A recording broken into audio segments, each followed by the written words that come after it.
जहाँ एक और पूरे देश में हरियाणा सरकार करोड़ों रुपए जो सौगात है वो गौ माता की रक्षा के लिए देती है, लेकिन हकीकत में जो है वो गौ माता की लगातार जो है वो कहीं ना कहीं दुर्दशा होती है। फरीदाबाद की बात करी जाए तो फरीदाबाद के पूरे बाईपास रोड पर सैकड़ों की संख्या में गौवे जो है वो इसी तरीके से आवारा घूम रही हैं, कूड़े करकट में मुंह मारने को मजबूर हो और कहीं ना कहीं गंभीर बीमारियों के चलते उनकी जो है वो मौत हो जाती है, और जिसके बावजूद उनको कहीं ना कहीं दफनाने के लिए भी जो है वो पूरे तरीके से पर्याप्त संसाधन नहीं होते। इसी को लेकर के आज नारायणी गौ संरक्षण समिति की तरफ से जो है वो प्रेस कॉन्फ्रेंस का आयोजन किया गया। क्या कुछ कहना है इन लोगों को, इन्हीं से जानते हैं हम।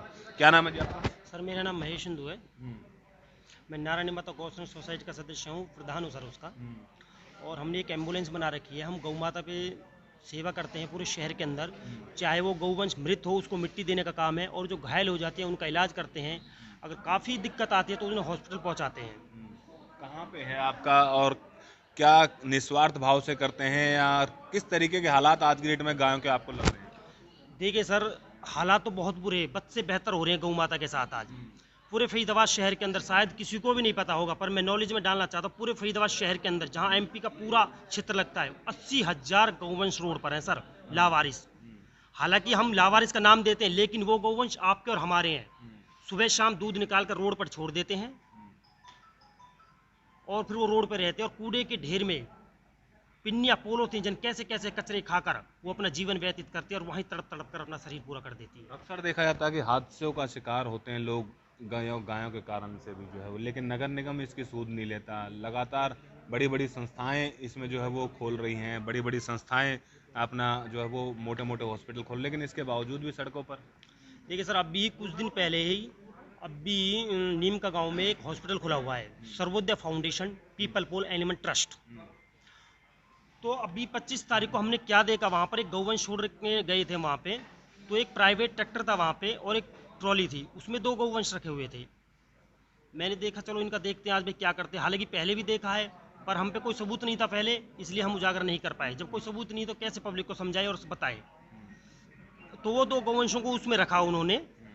और जो क्या कहते हैं, तिगांव पुल है, उसके बीचों बीच 2 नहर जा रही हैं। उसमें कच्चा रास्ता जा रहा है, उसने उस कच्चे रास्ते पे उस ट्रैक्टर को ले लिया। पीछे पीछे हम भी हो लिए। उस ट्रैक्टर को उसने वहाँ बंद किया, उसको वहाँ ट्रॉली को खोला, और एक रस्सी से गौवंश को बांध कर खींचने लगा। हम तुरंत वहाँ पहुँच गए। मैं, भैया ये क्या कर रही हो? कि भैया हम इसको नहर में फेंकने आ रहे हैं। और उनके पास इतना बड़ा चाकू भी था। हमने वो उसको, मैंने भाई साहब ये क्या कर, हमने तुरंत 112 नंबर पर बीटी करी, पुलिस को मौके वारदात पे बुलाया। पुलिस ने उनका बयान भी लिया कि ये कहाँ से आ रही हैं। उन्होंने बोला है कि नीम के गौशाला से आ रही हैं, और सीधा सीधा उन्होंने नाम लिया कि रवि दुबे ने बोला है हमसे। अब ये बताइए, जीते जी 2 रोटी नहीं, और मरने के बाद 2 गज जमीन नहीं गौ माता के लिए। और वैसे हिंदू छाती पीट पीट कर कहते हैं इसमें 33 कोटि देवता हैं, ये हमारी संस्कृति है, इसके लिए आंदोलन करो। अब ये कहाँ चले गए भाई साहब, मेरे को ये बताइए। मतलब कि खाने का ही एक सिस्टम बना रखा है क्या? जब सरकार आपके साथ है, और इतना बड़ा फाउंडेशन है फरीदाबाद शहर में, आप भी जानते हो कि जो सर्वोदय हॉस्पिटल है उसका ही वो एक फाउंडेशन बना हुआ है वहाँ पर, सर्वोदय फाउंडेशन इतना बड़ा है, एम्पायर खड़ा हुआ है। क्या उनके लिए खाने पीने की कोई व्यवस्था नहीं है? क्यों नहीं है? अगर चलो मान लेते हैं वो मृत हो भी जाता है, कि घायल रोड पे हो जाता है, शायद पिन्नी खाती है, बहुत भारी होता है बचना, मैं मानता हूँ इस बात को। देखो हम संरक्षण कर रहे हैं, देख रहे हैं, पर उनको मिट्टी तो दे देनी चाहिए। ये कहाँ का है कि पानी भी प्रदूषण कर दिया, वातावरण भी इतना खराब कर दिया इन लोगों ने, वहाँ फेंक देते पानी फेंक देते, ऐसा क्यों? अच्छा, इस पूरे मामले की शिकायत दी है क्या आपने पुलिस में? शिकायत दी है, ये रही हमारे पास शिकायत है इसकी। ठीक है सर, इस पर कोई भी कानूनी कार्रवाई नहीं हुई है। हालांकि हम आगे जो भी हमसे बन पड़ेगा, आगे हम कानूनी कार्रवाई करेंगे। हालांकि इस पर अभी कुछ एक्शन नहीं लिया गया है इसमें। ये है वो सर्वोदय। और सर ये रहा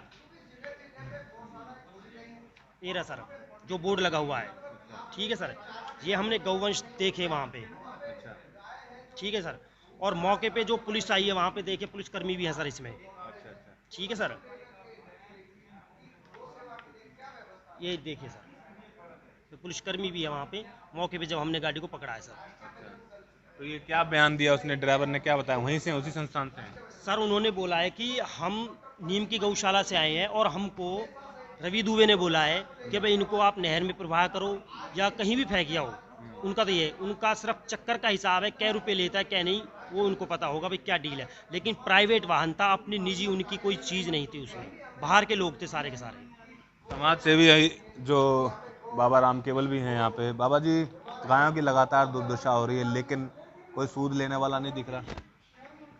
जब ये कोरोना काल चालू हुआ था, 22 मार्च के बाद में लॉकडाउन लगा, उससे पहले मैंने कंप्लेंट करी थी 2020 में डीसी साहब को, ट्विटर से भी और लिखित, और निगम कमिश्नर को भी, कि बाईपास पर बहुत ज़्यादा गौवंश सड़कों पर है और एक्सीडेंट लगातार हो रहे हैं और उनको भी चोट लगती है और इंसानों को भी चोट लगती है। दर्द सबको बराबर होता है, कोई कह पाता है, कोई नहीं कह पाता। और मैंने जब स्थिति देखी तो मैंने कंप्लेंट की और उनसे एक बार मिला भी, तो उन्होंने आश्वासन दिया कि हम चालान काटेंगे। चालान काटे भी 2 दिन, लेकिन 5-7 दिन बाद फिर वही हाल। अब ऐसे चालान काटने का क्या फायदा? एक बात। दूसरी बात, ये एरिया पर्टिकुलर वही एरिया नहीं है, पूरे फरीदाबाद में सड़कों पर गौवंश है और गौवंश के साथ साथ कुत्ते भी हैं। जीव तो जीव है, उस सड़क पे मरेगा, लोगों के भी चोट लगेंगी। लेकिन इस दौरान अगर कोई समाज सेवी उनका इलाज कराना चाहता है या उनका दाह संस्कार शरीर का करना चाहता है, तो उसमें तमाम तरह की अड़चनें खड़ी होती हैं। एक तो वो अपना पैसा समय बर्बाद करता है, अपने घर परिवार से अलग रह करके उनकी सेवा करना चाहता है। दूसरा, जो ये संस्थान बना रखे हैं, सरकार इन्हें अनुदान देता है और सरकार के अनुदान से ये चलते हैं। बहुत सारे संस्थान अपना टैक्स बचाने के लिए ट्रस्ट खोल रखा है कि टैक्स ना भरना पड़े। ये टैक्स की चोरी के लिए भी हैं, ऐसा नहीं है कि सिर्फ सेवा के लिए हैं, टैक्स चोरी के लिए भी हैं। कहीं ये कहना चाहते हो आप, गौ माता की आड़ में टैक्स चोरी का भी काम चल रहा है? टैक्स चोरी और भ्रष्टाचार, जो अनुदान पूरा दे करके और फिर उनसे हिस्सेदारी ले लेते हैं। मेरे पास अभी पुख्ता सबूत नहीं, जिस दिन सबूत आ जाएगा मैं दावे के साथ कह रहा हूं, मैं खटिया खड़ी कर दूंगा इस प्रशासन की, जैसा पहले भी करता आया हूं। क्यों? अभी सबूत नहीं है, आरटीआई मैंने लगा रखी है। जिस दिन आरटीआई का जवाब आ गया उस दिन इनसे हिसाब किताब मांग लेंगे। तो कहीं ना कहीं जिस तरीके से लगातार जो है वो आज गौ माता की हालत बद से बदतर हो चुकी है, तो इसी को लेकर के आज इन्होंने प्रेस कॉन्फ्रेंस करी नारायणी गौ सेवा की तरफ से, और इन्होंने साफ तौर से कई बड़े ट्रस्टों के ऊपर, बड़े जो ट्रस्ट हैं जो कि गौ माता की सेवा के लिए खोले गए हैं, उनके ऊपर जो है वो गंभीर आरोप लगाए हैं कि वो मोटा मुनाफा जो है वो सरकार की तरफ से गौ वंश की जो सेवा के लिए लेते थे, लेकिन उसको सही तरीके से जो है वो इस्तेमाल नहीं करते, जिसके चलते लगातार गौ माता की दुर्दशा बद से बदतर होती जा रही है। अब देखने वाली बात ये होगी कि जिला प्रशासन और अधिकारी इस तरीके के जो लोग हैं जो कि गौ माता की आड़ पर भ्रष्टाचार का जो है वो काम कर रहे हैं, तो उन लोगों के खिलाफ कोई सख्त कार्रवाई करते हैं या नहीं करते। फरीदाबाद से अनिल राठी, पंजाब केसरी टीवी। हमसे जुड़े रहने के लिए हमारे YouTube चैनल को सब्सक्राइब करें और नई वीडियो की नोटिफिकेशन के लिए बेल आइकॉन को दबाएं। अगर आप ये वीडियो Facebook पर देख रहे हैं तो लाइक जरूर करें और ज्यादा से ज्यादा शेयर करें। धन्यवाद।